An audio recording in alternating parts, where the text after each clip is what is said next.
मेरी शादी भाई भाभी नहीं करेंगे। पार्ट 2। पिछले पार्ट में आपने सुना कि प्रज्ञा के माता पिता की मृत्यु हो जाता है और प्रज्ञा के भाई भाभी प्रज्ञा की शादी नहीं करते और उसे घर की नौकरानी बना देते हैं और लड़ाई झगड़ा करते हैं। इन सब से तंग और प्रज्ञा अपनी जान देने के लिए, लेकिन मनीष उसे बचा लेता है और कहता है तुम ऐसा क्यों कर रही हो।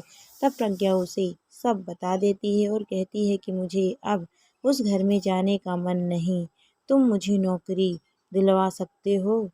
तब मनीष कहता है तुम्हारा मन तो पढ़ने में नहीं लगता था, अब आगे या तो फिर अपना कोई काम शुरू करो अपने भाई से अपने हक लेकर, जो कि तुम्हारा भाई इतनी आसानी से देने वाला नहीं है। प्रज्ञा ने बोला हाँ मनीष जी, यह बात तो आप सही बोल रहे हैं, पर अब दिल नहीं करता उस घर में जाने का। नफरत हो गई है मुझे उन लोगों से। क्यों आपने मुझे बचा लिया? अगर आप नहीं आते तो अभी मैं कम से कम अपने मम्मी पापा पास तो चली गई रहती। मनीष ने बोला पागल हो गई हो क्या प्रज्ञा? ऐसा क्यों बोल रही हो? यह ज़िंदगी अनमोल होती है, इस तरह से ख़त्म करने के लिए नहीं होते। प्रज्ञा ने बोला किसके लिए जो मेरी ज़िंदगी में है कौन ठीक है? आपने शादी नहीं की, पर कम से कम आपकी मम्मी पापा तो आपके पास हैं। मेरी ज़िंदगी में तो कोई भी नहीं जिसे मैं अपना कह सकूं, तो मैं किसके लिए ज़िंदगी जीऊँ? मेरी तो कभी शादी भी नहीं होने वाली है कि मैं यह सोच लूँ चलो आज नहीं तो कल मुझे मेरा जीवन साथी मिल जाएगा जो मुझे खुशियों से तौल देगा। मनीष ने बोला हाँ वह बात तो है। मनीष ने बोला देखो प्रज्ञा, शादी तो मेरी भी नहीं हुई और तुम्हारा दुख देखकर लगता है कि मैं ही तुमसे शादी कर लूं, लेकिन मैं तुम्हारी ज़िंदगी बर्बाद नहीं कर सकता क्योंकि मेरे अंदर एक शारीरिक कमी है। मैं किसी भी औरत से कभी संबंध नहीं बना सकता और इसके बिना एक शादी के क्या मायने, इसीलिए मैंने आज तक शादी नहीं की।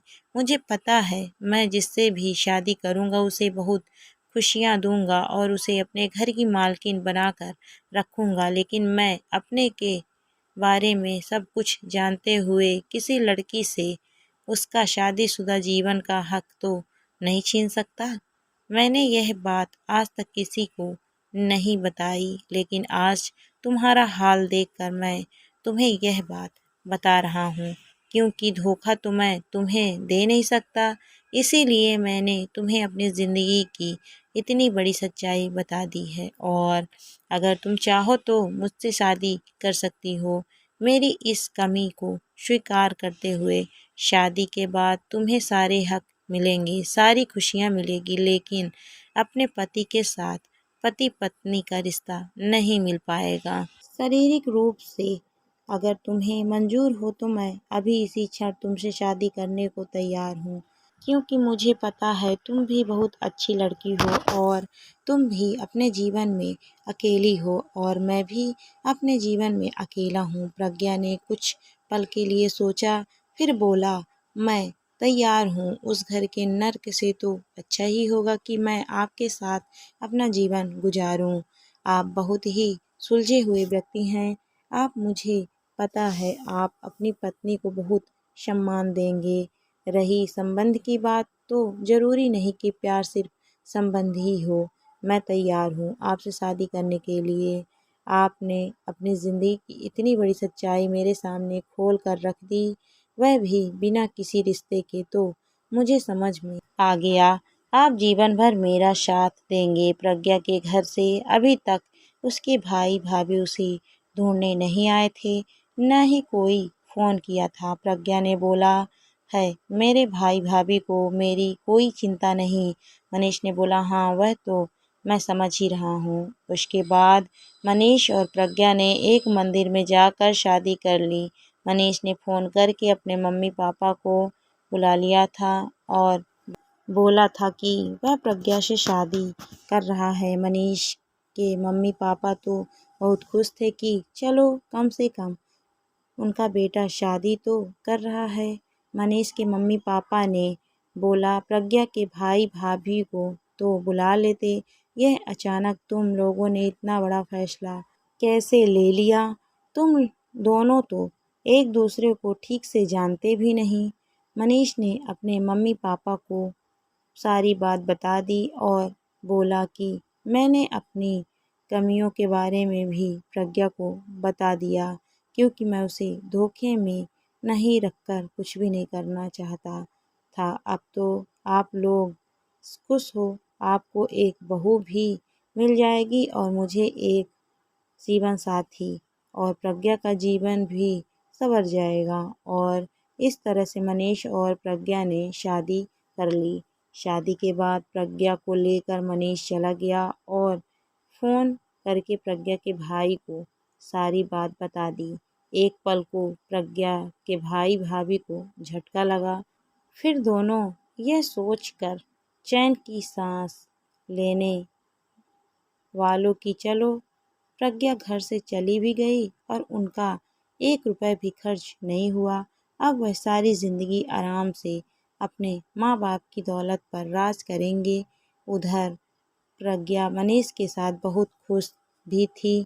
मनीष ने कुछ दिनों में ही प्रज्ञा को जीवन की बहुत सारी खुशियाँ दे दी थी, जिसकी वजह से इतने दिनों से अपने जीवन में आए तूफान को वह भूल गई थी। इस तरह 6 महीना का वक्त बीत गया और प्रज्ञा और मनीष अपनी शादीशुदा ज़िंदगी में बहुत खुश थे। एक दिन प्रज्ञा और मनीष बाजार गए हुए थे, तो वहाँ पर प्रज्ञा के भाई भाभी उन्हें मिले, जो कि प्रज्ञा की शादी के बाद आज तक उससे ना मिलने आए थे, ना ही उसे घर बुलाया था। इतने स्वार्थी हो गए थे वह। प्रज्ञा को देखकर उसके भाई भाभी ने ताना मारा, वाह, दिखा दिया था अपना चरित्र, घर से भागकर शादी कर ली ना, और ना जाने क्या क्या। प्रज्ञा को बहुत जोर का गुस्सा आया। असलियत क्या थी वह भी अच्छे से जानती थी।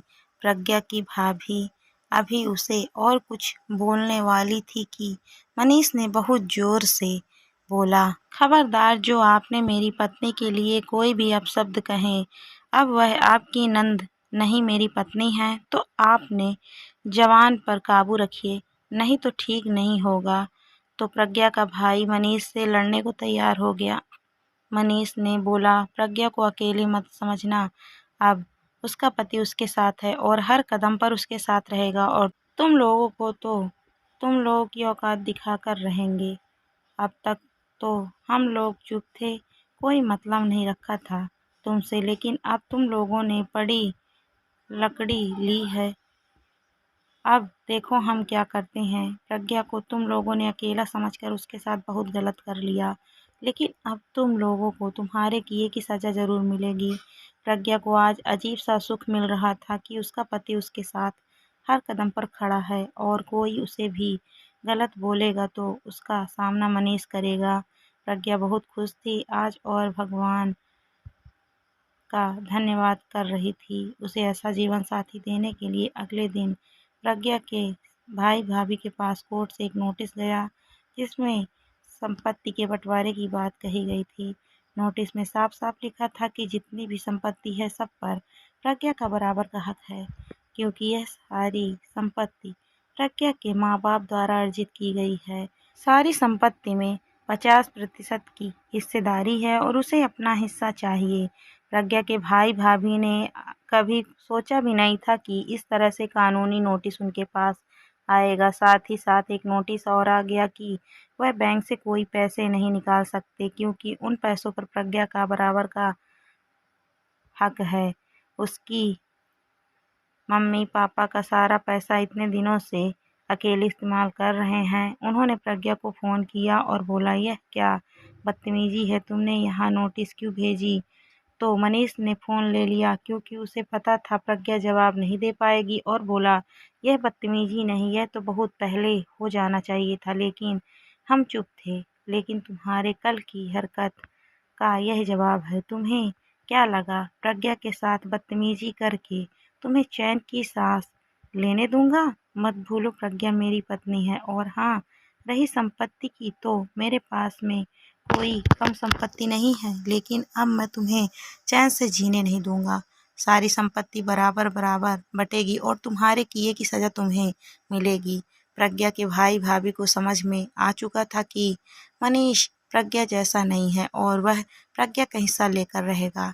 उन्होंने समझौता करने की बहुत कोशिश की और बोला, तुम तो हमारी बहन हो।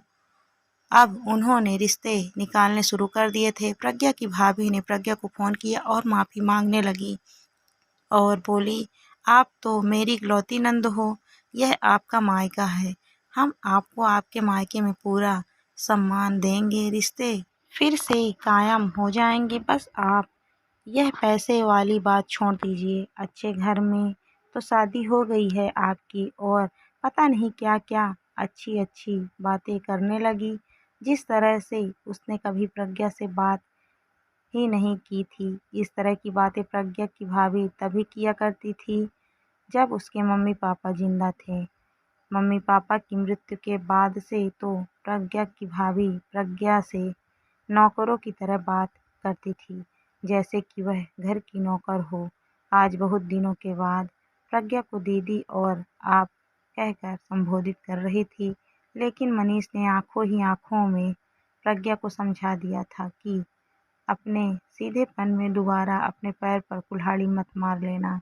इन लोगों की नीयत और बोली क्यों बदल रही है यह समझो, क्योंकि बात संपत्ति की है। उन्हें अपने हाथ से संपत्ति निकलते हुए दिख रही है, लेकिन तुम्हें अब अपना दिमाग चलाना होगा। कोई जिंदगी भर तुम्हारे लिए नहीं लड़ेगा। इशारों इशारों में मनीष ने प्रज्ञा को समझा दिया था और प्रज्ञा ने बोला, भाभी मुझे बहुत अच्छे से समझ में आ रहा है कि आपकी यह ज़बान इतनी मीठी क्यों हो रही है, लेकिन अब मैं आपकी बातों में नहीं आने वाली और अपना हक मैं लेकर रहूँगी। प्रज्ञा के भाई भाभी को समझ में आ गया कि अब कुछ नहीं होने वाला और वह लोग चुप हो गया। उन्हें पता था अब तो आधी संपत्ति उनके हाथ से गई और प्रज्ञा ने आधी संपत्ति अपने नाम करवा ली ही। आज प्रज्ञा के भाई भाभी को लग रहा था कि उन्होंने इतना लालच नहीं किया होता और अच्छे से प्रज्ञा की शादी कर दी होती तो आज ऐसा कुछ नहीं होता। प्रज्ञा को भी लग रहा था कि उसे संपत्ति की कोई कमी नहीं। मनीष के पास अच्छी खासी संपत्ति है, लेकिन हाँ, उसके भाई भाभी को सबक सिखाना जरूरी था। मनीष ने बोला, हाँ मेरे पास अच्छी खासी संपत्ति है, लेकिन कम से कम तुम अपने लिए, अपने हक के लिए लड़ना तो सीख चुकी हो, जो कि जिंदगी में बहुत ही जरूरी होता है। प्रज्ञा, मैं बहुत भाग्यशाली हूँ कि आप मेरी ज़िंदगी में आ गए हैं और आपने मेरी ज़िंदगी बदल कर रख दी। बस अब एक कमी है कि हमारी कोई औलाद नहीं है और ना तो हो सकती है। आप यह मत सोचिएगा मैं आपको ताना मार रही हूँ। बस ऐसे ही कल मैंने एक आर्टिकल पढ़ा था जिसमें लिखा था कि आप जैसे पुरुष भी पिता बन सकते हैं। विज्ञान की वजह से यह संभव है। टेस्ट ट्यूब बेबी से हम दोनों माता पिता बन सकते हैं, क्योंकि ऐसा मैंने एक आर्टिकल में पढ़ा, लेकिन उसके बारे में मुझे ज़्यादा जानकारी नहीं। मैं बस यही चाहती हूँ कि एक बार मेरे कहने पर आप उस डॉक्टर के पास चलें जिसने यह आर्टिकल लिखा था। क्या पता हमारा सपना पूरा हो जाए और हमारी औलाद आ जाए। मनीष ने बोला, पता नहीं, मुझे भी इस बारे में कोई जानकारी नहीं, पर तुम बोलती हो तो एक बार हम जरूर चलेंगे। उसके बाद मनीष और प्रज्ञा डॉक्टर के पास गए। डॉक्टर दोनों का चेकअप किया और बोला, हाँ सामान्य रूप से तो आप माँ बाप नहीं बन सकते, क्योंकि मनीष में कुछ शारीरिक कमियां हैं। ऐसे में इंजेक्शन की मदद से हो सकता है और प्रज्ञा और मनीष तैयार हो इलाज के लिए। कुछ समय बाद डॉक्टर को अपने काम में सफलता मिल गई और प्रज्ञा गर्भवती हो गई। विज्ञान की वजह से प्रज्ञा और मनीष को यकीन नहीं आ रहा था कि ऐसा हो सकता है, पर यह हो चुका था क्योंकि विज्ञान बहुत तरक्की कर चुका है।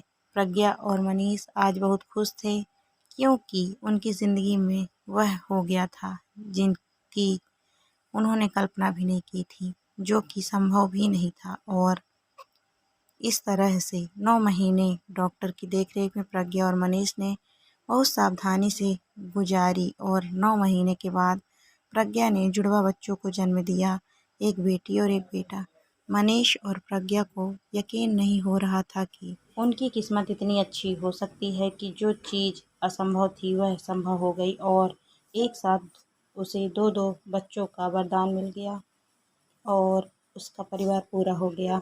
मनीष के मम्मी पापा भी बहुत खुश थे क्योंकि उनका वंश अब आगे बढ़ सकता था और विज्ञान ने एक ऐसी चीज़ को संभव कर दिया जो कि असंभव थी और मनीष और प्रज्ञा का परिवार पूरा हो चुका था और प्रज्ञा बहुत खुश थी। वह मनीष से बोल रही थी, आप मेरे जीवन में भगवान बनकर आए और देखिए मेरा जीवन संवर गया और मेरे बच्चे आज मेरे गोद में हैं। मैं मेरे बच्चों को बहुत अच्छी शिक्षा दूंगी और अपने दोनों बच्चों को उनके पैरों पर खड़ा ज़रूर करूंगी। मैं नहीं चाहती ज़िंदगी में जो कुछ मैंने झेला है कल को मेरे साथ कुछ अनहोनी हो जाए तो मेरे किसी बच्चे के साथ भी ऐसी स्थिति आए। इसीलिए मैंने तो अपने मम्मी पापा की बात नहीं मानी थी और कभी पढ़ाई लिखाई पर ध्यान नहीं दिया, अपने पैरों पर खड़ा होने का नहीं सोची। लेकिन मैं मेरे बच्चों को हमेशा यही सिखाऊंगी कि अपने पैरों पर खड़ा होना कितना ज़रूरी है क्योंकि कभी किसी के साथ कुछ भी अनहोनी हो सकती है और उन्हें अपने जीवन की कहानी भी सुनाऊंगी। मनीष ने बोला बिल्कुल, लेकिन हम अपने बच्चों को एक दूसरे से प्यार करना भी सिखाएंगे जो कि शायद आपके मम्मी पापा ने भी सिखाया होगा लेकिन उन्होंने सोचा नहीं होगा कि ऐसा दिन भी आएगा। इसीलिए हम सबसे पहले अपने बच्चों को आत्मनिर्भर बनना सिखाएंगे और मनीष और प्रज्ञा एक दूसरे के गले लगकर अपने आने वाली ज़िंदगी के सपने देखने लगे।